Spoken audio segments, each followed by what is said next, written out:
Dawson Rider with you.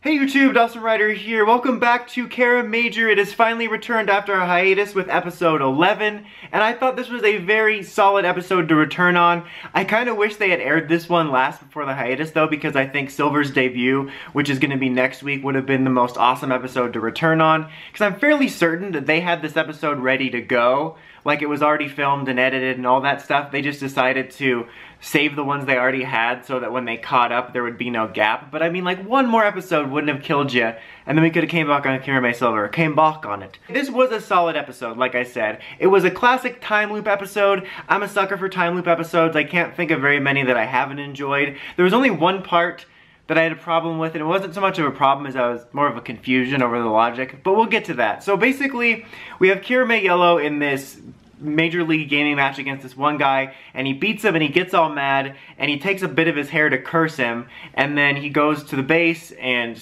Green's lost her wallet, and there's a birthday for one of the Kirmei stones, sort of setting up all of the, you know, memorable plot points that you're gonna see repeating over and over again. And then they get attacked by a monster, and it tackles Yellow, and then the next thing you know, he's reset. Funny little tidbit, like, I watched the beginning of this episode, and then I went to fast forward through this theme song, and then I went right back to the scene where he's getting his hair plucked, and for a split second, I thought that the episode was messed up, and they accidentally replayed the beginning again before I realized it was a time loop episode. It was like, for a second, I was in the time loop. So he goes right back to the beginning of all those events, the hair curse, the lost wallet, the birthday stuff, and he slowly starts to realize that he's in a time loop. And, you know, there's always, you know, time loop humor that ensues. Like when he shows up later, he's, "We got a cake incoming, guys." I thought that was a funny bit. And stuff like he knows where the wallet is, and he's trying to figure out why it's happening, and then he thinks that it's because of the dude plucking his hair. But then in one of the loops, he actually doesn't get his hair, and he thinks, "Oh, I'm safe," but then it turns out it's actually the monster doing it. I mean, I realized that a little bit before it happened, but I do kind of still like that it was a red herring, where, like, quite literally a red herring, and the way he did it was, or the way Yellow is in it, is because when he tackled him, he pressed the button, so he made himself a part of the time loop. It's kind of like a less gory version of Edge of Tomorrow, because like he wasn't splattered with alien blood, and that's not why he's in the time loop, but he just pushed a button, so that's why he's trapped in it. And so amongst this time loop, you know, we go through kind of the normal humor stages, and then he kind of gets depressed because he's kind of in this for like on his own. And there is a nice moment when Juru notices that something's wrong with him, and he sort of gives him a nice little pep talk, and I thought it was a nice little Juru moment. You know, I like the way he sees what's wrong with the individual members of the team and sort of talk to them. And like, that wasn't one of the ones where he told him about the time loop, but he said, you know, "I'm not 100% sure what's wrong, but I know when you get serious and you put your mind to something, you can always overcome it." And like, the whole thing was about him getting serious, which I thought was a little bit weird, because I never thought Yellow wasn't taking the situation seriously. And then they tried to tie it to the gaming situation, and this was the only thing I was confused about. So amongst all the time loops, he's like talking to the guy he lost the game, or beat in the gaming match, and he's like, "Okay, dude, like, what's your problem? I know you're not cursing me, but why are you so upset?" And he finds out basically it was his last Major League Gaming match before he retired to take over the family business with his parents or whatever, and he wanted Tomateo or Tomato, whatever, to take the match seriously, and he wasn't, and he beat him when he wasn't taking him seriously. And they tied it into like, "Oh, I wasn't taking that match seriously, and so now I'm gonna take fighting this monster more seriously."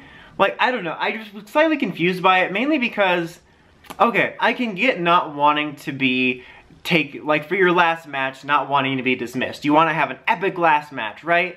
But at the same time, if it were me, I mean, doesn't that just mean you suck harder if you lost when he's not even trying? So what would be the point of facing it when he's at 100%? Like, yeah, you just suck because you couldn't even beat him when he wasn't trying. So what's the point? I don't know. I thought there was a little disconnect there. Maybe I just wasn't understanding it. But basically, Tomotomo needs to get serious, and his way of getting serious and beating this problem is basically just to continuously defeat and blow up the monster at the beginning of each loop, so he doesn't have a chance to learn and get stronger, which was kind of an interesting way to go about it. I'm not sure, like, it seemed like the monster had to push the button before he could reset, so why not just kill him before he pushes it? Or, like, blow the button off his head? Like, even if he could see Tomotomo coming, why couldn't he tell someone, like, look, blow this button off his head? But regardless, I mean, I could logic a bunch of different ways to fix it, but it was funny the way it was done, because it ultimately ends with the monster just giving up. He's like, I give up, I can't take this anymore, because he basically just keeps, basically is getting, like, I can't use this word, spawn screwed over, basically, and he's, every time he spawns, Yellow destroys him, so he finally gives up. But Garza's not having any of that, and he takes him out so that he can summon the giant kaiju of the week,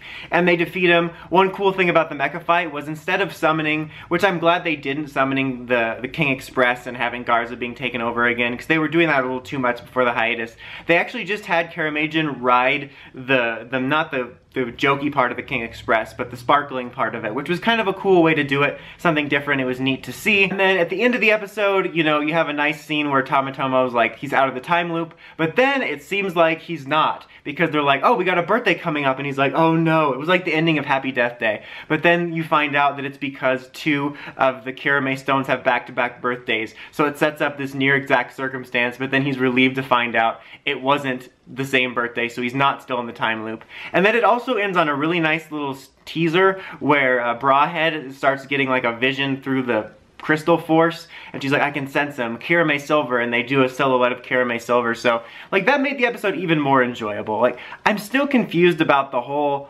gaming guy situation and like how it tied in. Like, I kind of get it, but it feels weird and forced. But for the most part, I found this to be an enjoyable episode. Like I said, I like time loop episodes. It had some funny moments, some cool action, and I like that, you know, amongst it just being kind of a solid filler episode, we ended on a nice little teaser into Kirmei Silver. So I would overall give this episode an 8. Enjoyable, with a nice teaser for more events to come. Like I said, I kind of wish this had been the episode right before the hiatus. It would have been perfect. Solid, fun episode to end on, and then you tease Kirmei Silver, and then when we come back, boom! Roasted. No, boom, Kirmei Silver. But what did you guys think? Are you glad Kiramager's back? Did you enjoy the episode we came back on? Let me know in the comments as always. Until next time, Dawson Ryder, signing out.